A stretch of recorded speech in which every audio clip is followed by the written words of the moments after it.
1830, you could get killed for reading David Walker's Appeal. This pamphlet was the most radical and controversial anti-slavery document and call to arms. Some historians consider Walker's Appeal as the start of the Abolitionist movement. In it, he exposes the hypocrisies of American Christianity and claims of freedom. He predicted the violence that was to come and described the savage brutality and cruelty Black people had to live with every single day. Here, you can learn what made David Walker's Appeal such a profound piece of literature and its impact on history. Let no man of us budge one step, and let slaveholders come to beat us from our country. America is more our country than it is the whites. David Walker. David Walker was a free Black man, originally from the South. He was the son of a free Black woman and enslaved a man. He was born in Wilmington, North Carolina, somewhere between 1796 or 1797.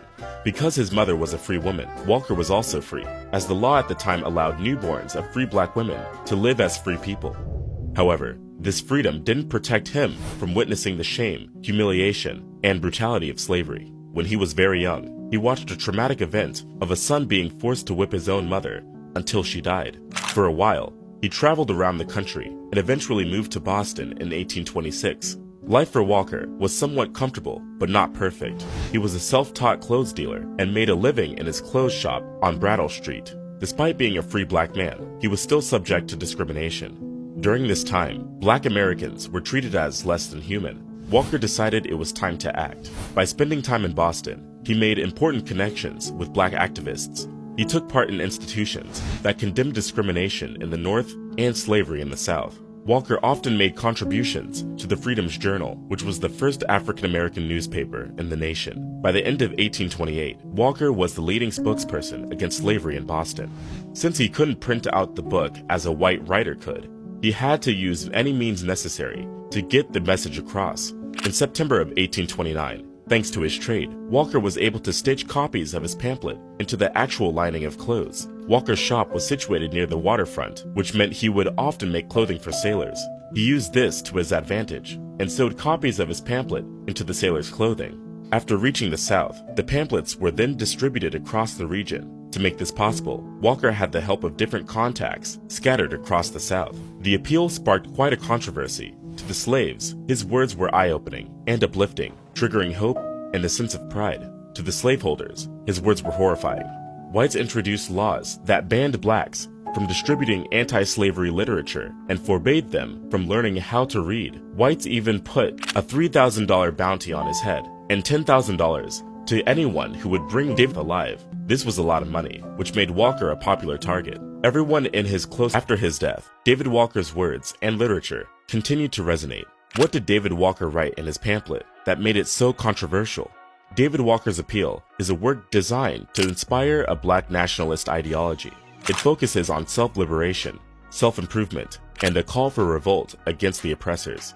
At the time, there was a popular movement that strived to move free Blacks to Africa in hope of finding a better life. But Walker spoke out against this type of colonization. The greatest riches in all America have arisen from our blood and tears, and will they drive us from our property and homes, which we have earned with our blood?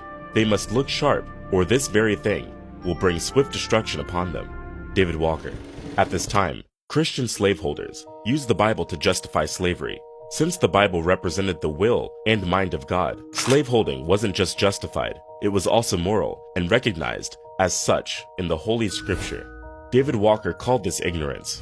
Ignorance, my brethren, is a mist, low down into the very dark and almost impenetrable abyss in which our fathers for many centuries have been plunged. David Walker. Walker deemed the white Christians, from the past to the present, to be the most hypocritical, cruel, greedy, and tyrannical people of the earth. He condemned the preachers for reinforcing slavery. For example, Christian preachers taught slaves that it was their duty to obey their masters, or the curse of the descendants of Ham would descend upon them. Even if Black people were to convert to Christianity, they still wouldn't have the same rights as white families. According to Walker, a faith, like Christianity, that talks about treating other people the way you would want to be treated, and then keeping the Black community enslaved, was pure hypocrisy. Basically, the whites have turned their Christian gospel into a successful instrument for subjugating other people for the sake of power, superiority, and riches. Still, Walker was a devout Christian. He claimed that God's message should be universal and taught to everyone the same way, regardless of race. Walker also wrote that he didn't find the whites alone guilty of black oppression. He also criticized blacks for feeling they had to be cowardly, servile, and treacherous. He stated ignorance was the main cause of all of this oppression. Ignorance of failing to understand that people have no right to hold others in bondage. Ignorance of being vulnerable to pro-slavery propaganda. Ignorance to being prone to servitude and self-hatred. Educated black people could remedy this problem. So, Walker saw it as his duty to educate the young and show them different possibilities. This pamphlet caused paranoia and fear among white citizens. In the early 1830s, the efforts of all the black activists, including Walker, proved to be a real problem. States fought to make stricter literacy laws. Virginia, in 1831, banned any meetings that would teach black people to read or write. The new laws also outlawed teaching slaves. The whites deemed the black community as permanently illiterate and dumb. These restrictions made the lives of free blacks and slaves even harder. But what slavers failed to predict was how literacy would become the strongest weapon in the fight to end slavery. Walker's words insinuated pride and understanding that when the future is in the hands of the younger generations, the process of freeing people from slavery would begin.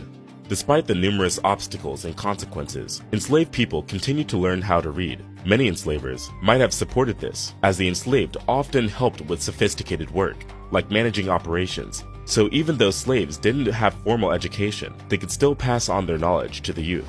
And it was too late.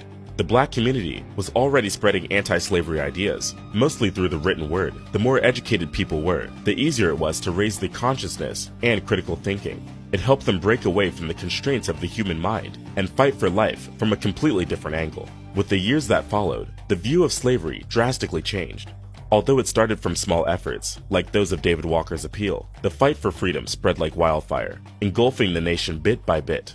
Treat us then like men, and we will be your friends. And there is not a doubt in my mind, but that the whole of the past will be sunk into oblivion. David Walker. Walker strived for reconciliation, but this reconciliation couldn't happen until the whites and blacks were treated as equals, and the nation acknowledged the violence, horror, and mistreatments of the past. Although his life was short-lived, David Walker managed to get unfathomable attention and helped instill confidence and pride in the black community. His efforts and frequent contributions earned him a great reputation for his kindness and generosity within Boston's black community.